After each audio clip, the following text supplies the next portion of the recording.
Magandang araw mga kalapatid. Ayan, yung tuwang-tuwa ka dahil na kumakain ng pellets ito si Saudi Boy. Tapos mga ilang oras lang, nagkaroon ka na agad ng bad news na balita. Good morning mga kalapatid. Ayan, dumating na yung ating patuka mga kalapatid. Pero nandito pa rin yung malalaking butil ng mais. Ayan. Ang sabi niya sa akin, wala daw yung crack corn.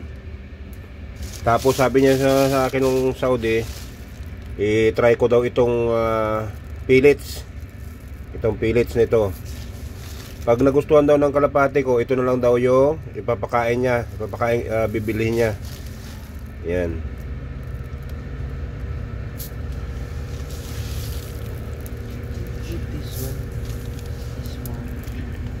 Pag nagustuhan ito na lang kasi nga maganda ito. Parang ito talaga ay mais talaga ito na ginawang pellets.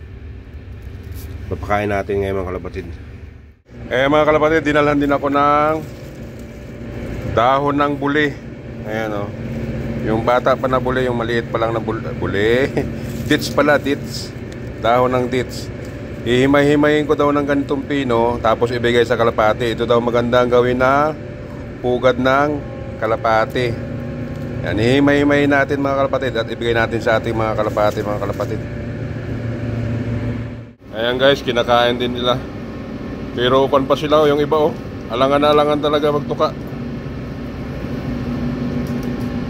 Pero mga 2 araw yan, tutukain na rin nila yan. Ngayon yan sila parang titikim lang yan Ayaw din nila sumakit yung tiyan nila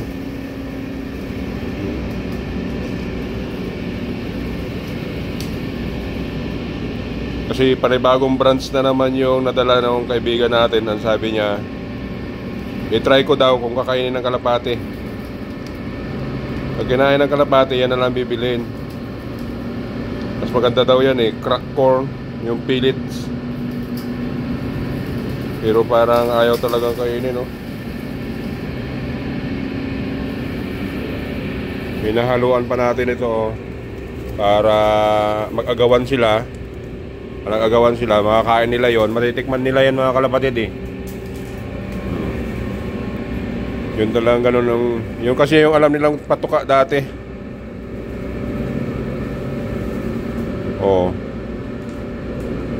Pero mapipilitan sila niya kasi nag-aagawan sila. Matutukan nila yan. Ngayon, pag natikman nila yung mga kalapatid, makukuha sa panlasa nila na mas masarap pala to. Hindi na kailangang tunawin ng maigi mga kalapatid, di ba? Mabuti pa si Saudi Boy. Si Saudi Boy ko guys. Kalapatid, tinutukan na niya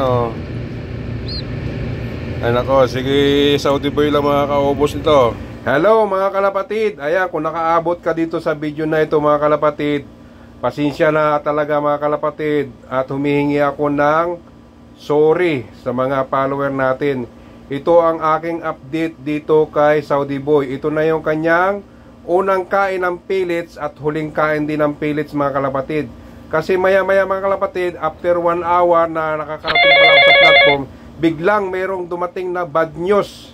Ito yung sinin niya sa akin mga kalapatid na bad news na nakita daw niya yung aking kalapati nandoon sa kulungan ay yun na, ganyan ang nangyayari sa ginagawa niya. Kaya yun mga kalapatid, talagang nang hinayang ako. Confirm guys, wala na si Saudi Boy. Tatapon na natin. Paalam. Sorry. Ginawa ko naman ang lahat, kaso lang hindi ko rin alam kung bakit. Alam. Ayan mga kalapatid, kinain na si Saudi Boy ng pating. Nag-agawan pa silang dalawa. Ang dami ditong isda. Ayun lang mga kalapatid, thank you for watching. Bye bye.